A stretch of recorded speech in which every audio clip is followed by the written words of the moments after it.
Hello! The next couple of months, we are going to be doing some stories that were inspired by random writing prompts. What comes out is weird and wonderful and, of course, a little bit spooky. I hope you enjoy. Don't be absurd, Jake rolled his eyes. There's no chance that it's him. Why do you say that? Tristan asked. They were looking through the glass observation window at the new lab. The company had grown exponentially in the last decade, and they were eager to see the fruits of their labor in person. The lab and the entire facility was state of the art. No other company in the world had this technology or equipment. From here, they could decode some of the greatest mysteries still left to man. The human genome was only a small step, and to get there, they needed to make sense of the confusing array of information available. This lab was the first step. Soon, there would be more such facilities all around the world, all of them owned by them. Forget Amazon or Tesla or SpaceX. They were going to be the ones to revolutionize the entire way people saw themselves and their place in the universe. CERN would be knocking on their door before long. Humans and computers would become almost the same thing. I'm telling you, that is Bert, Tristan insisted. Bert was a meathead, a jock. He is not going to be working in a lab like this. He scoffed at the idea. He would not even know what side of the microscope to look into. Microscopes are last century, Tristan, a voice said through the little speaker just above the window, making them both start a little. Surely you know that. Wow, Bert.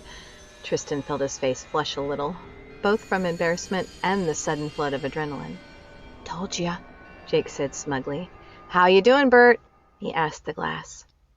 The man in the lab coat at the far end of the room had not turned around or done anything to make it obvious that he had been paying attention at all. Just the little voice in the speaker. But it was the same voice he remembered as a teen. Maybe a little older, but no mistaking it. No one has called me Bert in over a decade, the man said.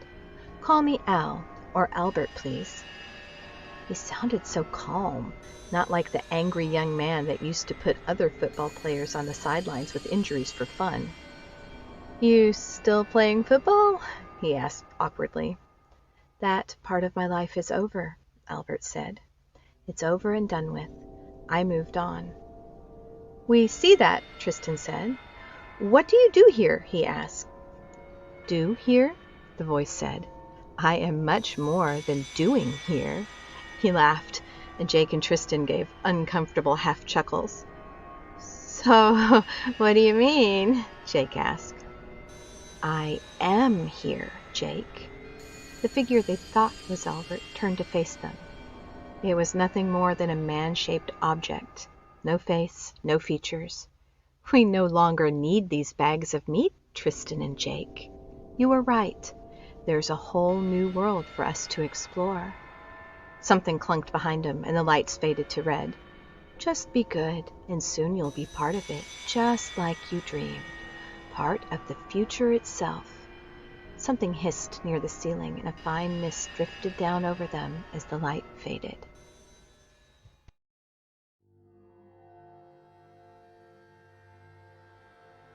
Not again. Deb covered her head with a pillow, but the shouts and crashes from next door were barely muffled. She looked at her clock. 5:30 a.m. Why were they always arguing at such an absurd hour? She called the landlord. She called the police. She'd even called her pastor in the 2 months since she'd moved in. It was ridiculous. She should have known there was a reason the place was so cheap. This wasn't New York, but apartments usually went for more than $750 a month. She was proud of herself for finding such an amazing deal. 2 bedrooms, large windows, quiet neighbors. It was almost too good to be true, and it was. The first time it happened, she thought it was her neighbors, though the quiet couple didn't seem like the type to scream at each other about onions in their food at the ass crack of dawn. 3 out of 4 days of the week. She let it go. Maybe there was something going on in their lives. She liked to think that she was compassionate and reasonable.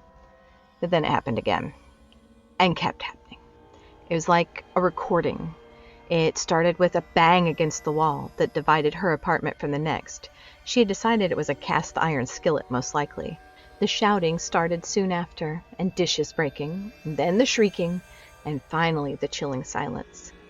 The second time, Deb went to knock on the door. No one answered. She tried again the next time, and this time knocked so loudly a woman down the hall opened her door, frowning and shaking her curler-covered head at Deb. The next call was to police. The silence felt ominous. It followed the same script that time, but after that last shriek there was a gurgling sound, and then a woman weeping and praying. Perhaps she'd killed that ass. Though why she kept putting onions in his food every morning, Deb couldn't figure out. The police came. They knocked and got no answer either, and the noise had stopped.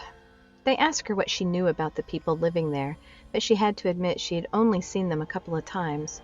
She mostly just heard them. One officer seemed very uncomfortable. She just thanked them and shut her door. It was the call to the landlord that fit the final pieces together for her. No one lived in the apartment next to her. They couldn't rent it out since the murder. Early one morning, the husband and wife that lived there got into a violent argument. She stabbed him and he bled out there on the kitchen floor, surrounded by shattered plates and spilled food. Deb was angry at not being told, but the rental agent pointed out that they only had to disclose murders and deaths that happened in the rental unit, not those that happened merely in the same building. So now she had to live with screaming ghosts, waking her up before dawn nearly every day until her lease ended. She promised herself she would research the next property before she signed a lease.